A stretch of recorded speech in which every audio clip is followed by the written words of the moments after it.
Office में देर होने के कारण हड़बड़ाती रागिनी घर पहुंची तो पति मोहित किचन में खड़े थे। रागिनी यह देखकर हैरान रह गई कि मोहित ने सब्जी बना लिया था और रोटी बनाने की तैयारी कर रहे थे। बेशक किचन कुछ फैला हुआ था, लेकिन फिर भी जिस काम की टेंशन से सुरभि का दिलो दिमाग भारी हो रहा था, वो हुआ मिला तो उसने राहत की सांस ली।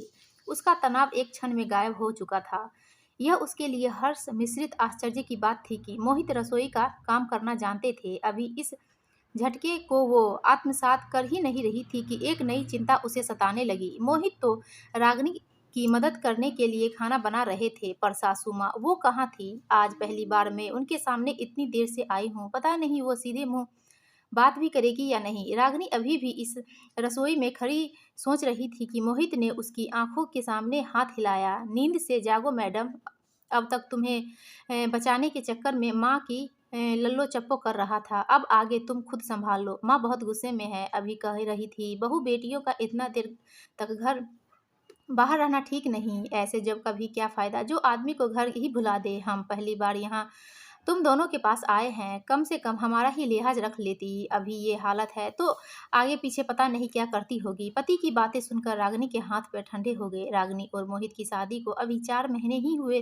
थे। रागिनी जहाँ अपने माता पिता की इकलौती संतान थी, वही मोहित अपने 4 भाई बहनों में सबसे छोटे थे। पढ़ने पढ़ाने और उसके बाद नौकरी के चक्कर में दोनों को ही प्यार मोहब्बत का समय ही नहीं मिला। सही समय पर पेरेंट्स ने मिलवाया तो दोनों को ही एक दूसरे का साथ भाग गया। इसमें इस बात की भी बहुत बड़ी भूमिका थी कि दोनों एक ही शहर पुणे में जॉब करते थे। चटमंगनी पट ब्याह हुआ और शादी के फौरन बाद ही दोनों अपनी अपनी नौकरी के कारण बनारस से पुणे आ गए हैं। अभी एक दूसरे को जानने समझने की कोशिश कर रहे थे कि पिछले हफ्ते मोहित के माता पिता उनके साथ समय बिताने की इच्छा लिए उनके पास रहने आ गए। रागिनी को यूं तो अपनी सास से कोई परेशानी नहीं थी, लेकिन उनकी जरूरत से ज्यादा अनुशासित जीवन जीने की आदत कभी कभी रागिनी को परेशान कर देती थी। मोहित की माँ एक अध्यापिका थी और कुछ समय पहले ही सेवानिवृत्त हुई थी। पहले पूरे जीवन में उन्होंने हर काम बहुत सलीके से और समय पर किया था। इस सलीके और अनुशासन की उसको इतनी आदत पड़ चुकी थी कि अब वह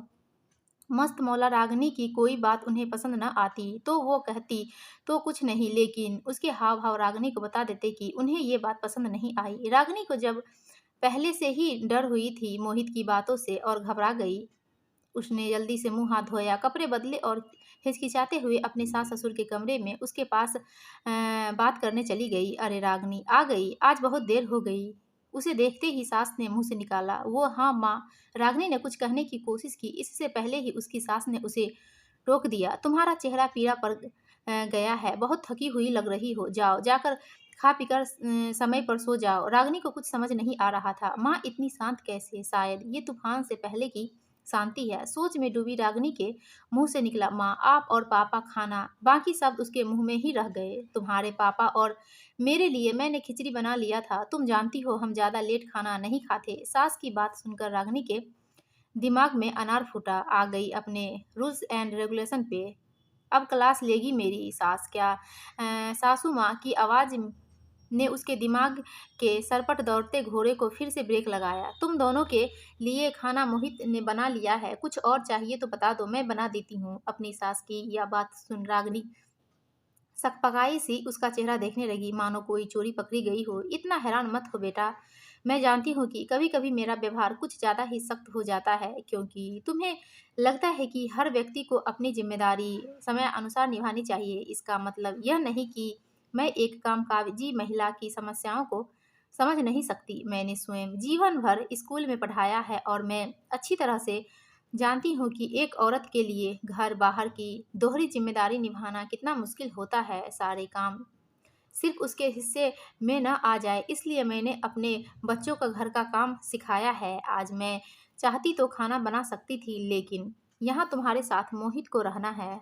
हम तो 2-4 दिन में चले ही जाएंगे। मोहित को अपनी पत्नी का हाथ बटाने की आदत होनी चाहिए। मैंने हम दोनों के लिए खाना बनाकर अपने बेटे को बोझ तो हल्का कर दिया, अब उसे ये याद रखना होगा कि तुम्हारा बोझ हल्का करने की जिम्मेदारी उसकी है। अपनी पत्नी और माँ की बातें सुनते ससुर जी और मोहित के होठों पर तो मुस्कुराहट थी ही। रागिनी को भी अनुशासित सास में छिपी स्नेहशील माँ नजर आ गई थी। उसने मन ही मन अपने पिता को धन्यवाद दिया जिन्होंने उसके लिए इतना सुलझा हुआ परिवार चुना। दोस्तों, आपको यह कहानी अच्छी लगी तो प्लीज़ वीडियो को लाइक कीजिए और हमारे चैनल को सब्सक्राइब